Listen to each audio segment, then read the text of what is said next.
Terima kasih pemirsa, Anda masih bersama kami di Top News. Kita lanjutkan informasi di hari ini. Mantan Mendikbudristek Nadiem Makarim dicegah ke luar negeri setelah sebelumnya diperiksa Kejaksaan Agung selama 12 jam dalam proyek pengadaan laptop berbasis Chromebook senilai 9,9 triliun rupiah.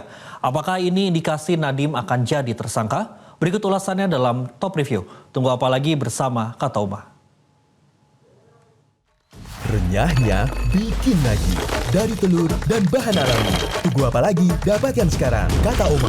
Kasih sayang Oma di kerenyahannya.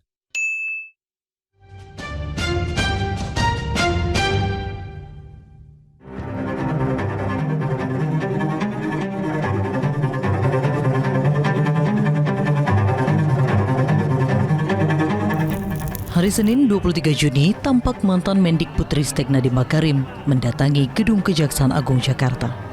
Nadiem diperiksa sebagai saksi dalam kasus dugaan korupsi proyek pengadaan laptop berbasis Chromebook senilai 9,9 triliun rupiah. Pengadaan Chromebook untuk sekolah-sekolah di seluruh Indonesia diduga menyimpang dari rekomendasi awal yang justru merekomendasikan penggunaan sistem Windows.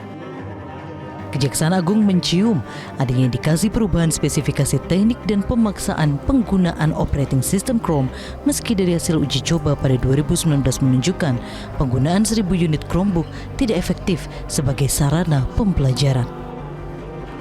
Dalam pemeriksaan ini, Nadiem dicecar 31 pertanyaan pokok. Dalam pemeriksaan yang berlangsung 12 jam, Nadiem ditanya soal pengetahuannya sebagai menteri pada saat penggunaan anggaran 9,9 triliun rupiah untuk pengadaan Chromebook. Ia juga ditanya soal alasan perubahan dari uji coba Windows ke Chromebook. Beberapa hari setelah pemeriksaan, Kejaksaan Agung mengungkapkan bahwa Nadiem dicegah untuk tidak bepergian ke luar negeri selama 6 bulan terhitung sejak 19 Juni 2025. Pencegahan dilakukan untuk memperlancar penyidikan. Kapus Penkum Kejagung, Harli Siregar menyebut ada sejumlah data yang perlu dikonfirmasi lagi ke Nadiem Makarim. Namun, saat ini penyidik masih mendalami peran Nadiem dalam kasus dugaan korupsi pengadaan Chromebook di Kemendikbudristek. Kejagung memastikan akan kembali memeriksa Nadiem Makarim. Mempunyai rencana untuk melakukan pemanggilan kembali kepada yang bersangkutan terkait dengan banyak hal yang masih dibutuhkan keterangannya. Nah, cuma nanti perlu kita pastikan kapan yang bersangkutan akan dipanggil kembali, tentu nanti akan kita konfirmasi. Kira-kira minggu depan atau minggu ini? Nah, penyidik mungkin akan fokus dulu kepada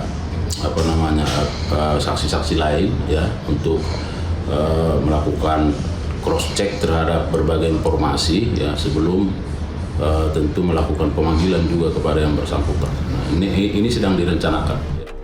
Mantan penyidik Komisi Pemberantasan Korupsi KPK Yudi Purnomo menyebut jumlah pertanyaan kepada Nadiem yang mencapai 31 pertanyaan pokok itu hal yang menarik. Sebab jumlah pertanyaan pokok itu sangat banyak dan menunjukkan bahwa Nadiem banyak tahu kasus pengadaan Chromebook yang menelan anggaran hampir 10 triliun rupiah tersebut.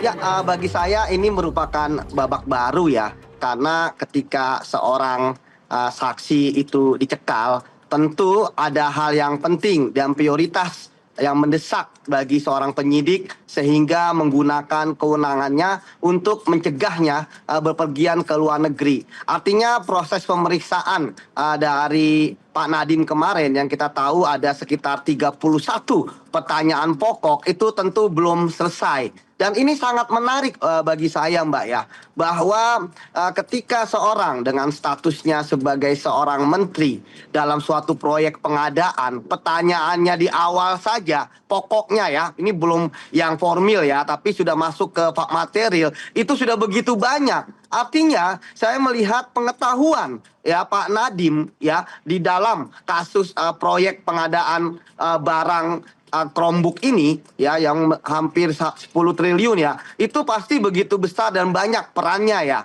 Tentu ini yang selalu akan didalami oleh penyidik.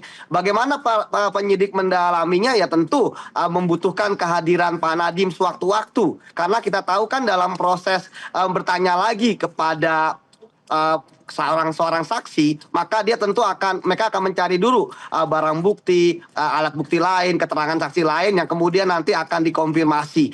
Bisa jadi ke depannya saya melihat akan ada konfrontasi ya antara saksi-saksi lain dengan Pak Nadiem ya. Jika memang keterangan saksi-saksi lain itu tidak mempunyai kesesuaian ataupun berbeda. Nadiem sendiri menyatakan akan kooperatif dengan penegak hukum dalam kasus ini.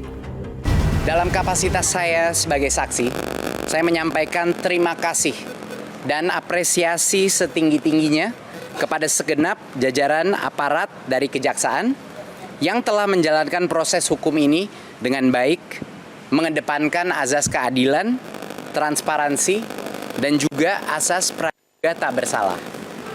Saya akan terus bersikap kooperatif untuk membantu menjernihkan persoalan ini demi menjaga kepercayaan masyarakat terhadap transformasi pendidikan yang telah kita bangun bersama. Mengapa Nadiem Makarim yang sudah menyatakan kooperatif masih dicegah ke luar negeri? Mantan penyidik KPK menyebut komitmen lisan bahkan yang tertulis tidak bisa dijadikan pegangan. Mbak, berdasarkan pengalaman saya sebagai penyidik, komitmen lisan itu tidak bisa dipegang, Mbak. Bahkan tulisan dengan mengatakan surat kami tidak akan ke luar negeri dan sebagainya itu tidak bisa kita pegang ya, karena kan tuh intelijen di penegak hukum itu kan pasti sudah mengetahui bahwa apakah ini akan ke luar negeri, apakah ini diduga bisa tinggal lama luar negeri kan. Selain Nadiem, beberapa mantan staf khusus juga telah diperiksa termasuk Fiona Handayani dan Churistan. Tim penyidik juga telah menyita sejumlah dokumen penting dan barang bukti elektronik dari kantor terkait. Bagi mantan penyidik KPK, Yudi Purnomo, siapa yang akan menjadi tersangka dalam kasus ini sudah relatif mengkerucut. Tinggal tunggu saja perkembangan di Kejaksaan Agung. Karena kan memang sampai saat ini Kejaksaan Agung juga belum menetapkan siapa tersangkanya. Tapi setidaknya dari sudah banyaknya saksi, saya pikir sudah mengkerucutlah apa yang didapatkan oleh Kejaksaan Agung. Tinggal kita tunggu saja siapa yang akan menjadi tersangkanya. Seperti itu, Mbak. Karena sampai saat ini yang kita dengarkan baru 4 orang yang dilakukan pencekalan. Nah, apakah 4 orang ini kemudian statusnya akan naik menjadi tersangka atau tidak? Ya tentu kita tunggu dari Kejaksaan Agung. Nah, sebenarnya tadi saya katakan, Mbak, ya, dalam pengadaan barang dan jasa tidak ada kewenangan secara langsung ya dari seorang menteri, dari 3 orang staf sus itu. Tetapi begitu banyak peran-peran informal yang dilakukan oleh 3 staf sus itu ya, sehingga kemudian akhirnya pengadaan komputer pada saat pandemi tersebut jatuhnya kepada komputer-komputer yang speknya kita tahu Chromebook, dan tidak banyak perusahaan yang bisa menyediakan seperti itu. Iya, publik menunggu kasus ini dibuka seterang-terangnya karena menyangkut anggaran yang tidak sedikit, hampir 10 triliun rupiah. Tapi publik juga masih was-was apakah kasus ini akan mandek atau tidak. Sebab dengan jumlah anggaran yang besar, biasanya melibatkan banyak pihak yang bisa jadi memiliki power.